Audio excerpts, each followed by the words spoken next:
How many sperm cells can you produce in one day? That's obviously a very important question, and I would argue that even if you don't come equipped with sperm manufacturing plants, that this is still important to you. Because let's be honest, if you have ovaries, these sperm cells are coming for you and what you produce on a monthly basis. So we need to know what type of army we're dealing with here. So let's use the cadavers. We'll go over exactly what inside the testes produces the sperm cells. We'll talk some numbers and even discuss how sperm cells aren't born ready to swim. So, with all the maturity we can muster, let's do this.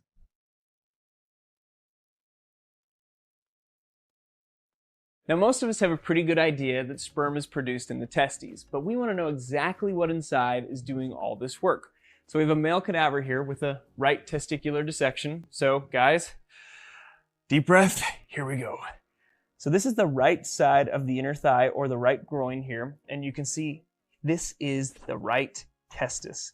Now obviously I've removed that from the scrotal sac, but even then you can still see it has a connective tissue covering, which we're going to show you that we've removed in just a second. Then also we have the spermatic cord moving upward or superiorly.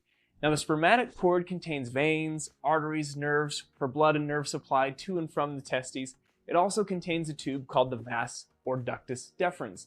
Now that vas deferens, you may have heard of a vasectomy before, transports sperm cells that are produced in the testis up the spermatic cord and eventually outside the body. We'll talk a little bit more about the vas deferens a little bit later in the video, but I want to reflect or turn over the testis here and show our dissection here where we've removed that outer covering of the testis, and you can see this is the actual right testis here.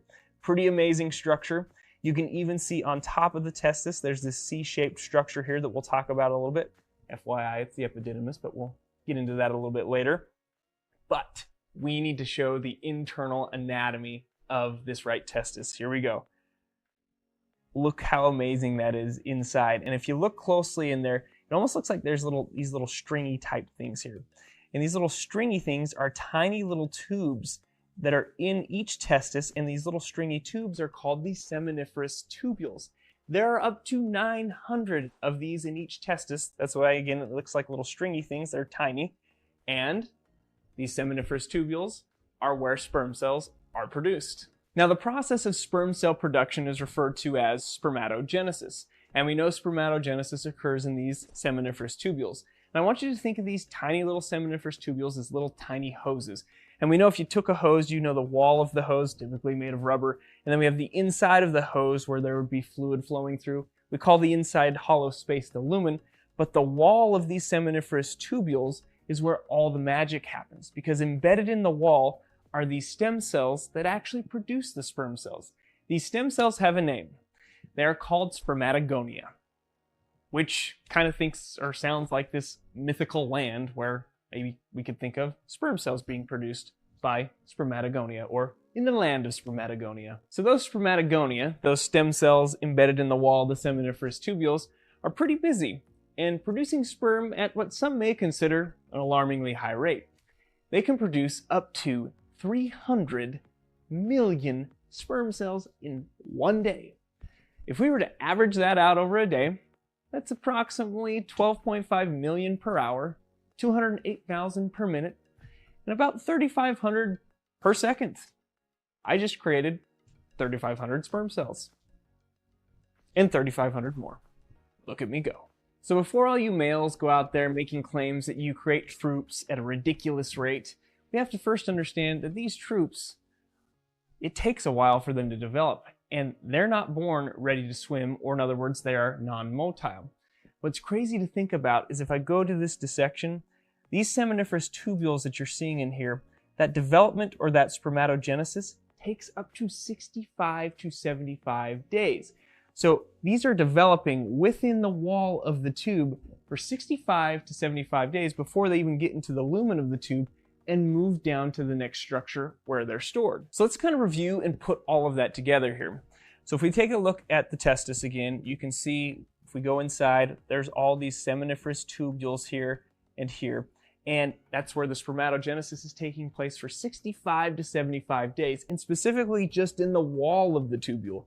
For 65 to 75 days, they haven't even made it into the actual hollow space or the lumen. But once they hit that point, spermatogenesis has occurred, 65 to 75 days later, the sperm cells will move into the actual lumen so they can move to the next structure in the testis. So coming back to this again, let's pretend we've moved into the wall of those seminiferous tubules.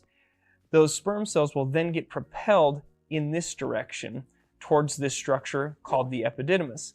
Now there's some collecting tubules that we have to go through to get from point A to point B here.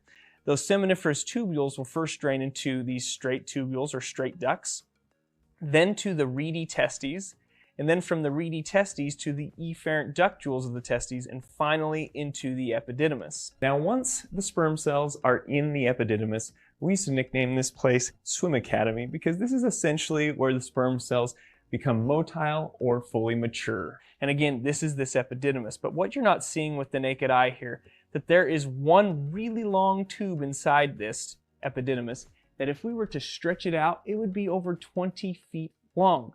So you can imagine the sperm cells are just moving through this tube passively and then eventually gaining motility. And then this is where the sperm cells will be stored until they are called upon. So if we're talking about the total timeline here, let's say we've got about 65 days in the seminiferous tubules, a few days to move from the seminiferous tubules into the epididymis, and then up to 14 days moving throughout the epididymis where they fully mature and become motile. If we're adding all that together, that can take over 80 days for these troops to be ready from start to finish. Luckily, this is kind of like we said, a daily process of like almost 300 million being ready each day. So you've got this set of 300 million and this like assembly line of sperm cells just coming and coming and coming each and every day, because there is a very important target that these cells need to get, and that is the cute little ovum. So the last thing I want to mention here, once the sperm cells have gone through that 80-day process, they've essentially moved down to the inferior aspect of the epididymis where they are waiting to be called upon, and they're in close proximity or connected to this other tube called the vas deferens here, or the ductus deferens. Now this ductus deferens or vas deferens attaches to the inferior aspect of the epididymis where those mature sperm cells are hanging out, so they can easily be propelled into this tube, which will eventually take the sperm cells up the spermatic cord and out of the body when they are released. Now the average male can release anywhere from 2.5 to 5 milliliters of seminal fluid.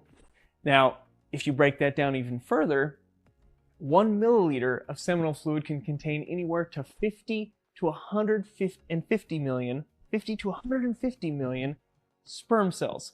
So let's say you're on the high end and each milliliter of your seminal fluid contains 150 million sperm cells. That means during one potential release, you could release an army of 750 million sperm cells. Now that seems like quite the army to release to seek, find, and fertilize one egg or one ovum in the female reproductive tract. But the female reproductive tract, or this journey the sperm cells go on, is a treacherous one. And not all these sperm cells will survive. And technically, typically one fertilizes the egg. So I want you guys to think of this from this perspective of, 2020 was a rough year. Go with me on this. We've all had some moments of sadness, depression, and feeling down on ourselves, but I want you to think about this. During male release of sperm cells, millions, as we saw, were released. You won the first race of your life. So you should be happy about that. Thanks for watching our video on sperm cell production. Please like, subscribe, ring the bell for notifications, and as always, blow up the comment section below, and safe travels to all the sperm cells out there.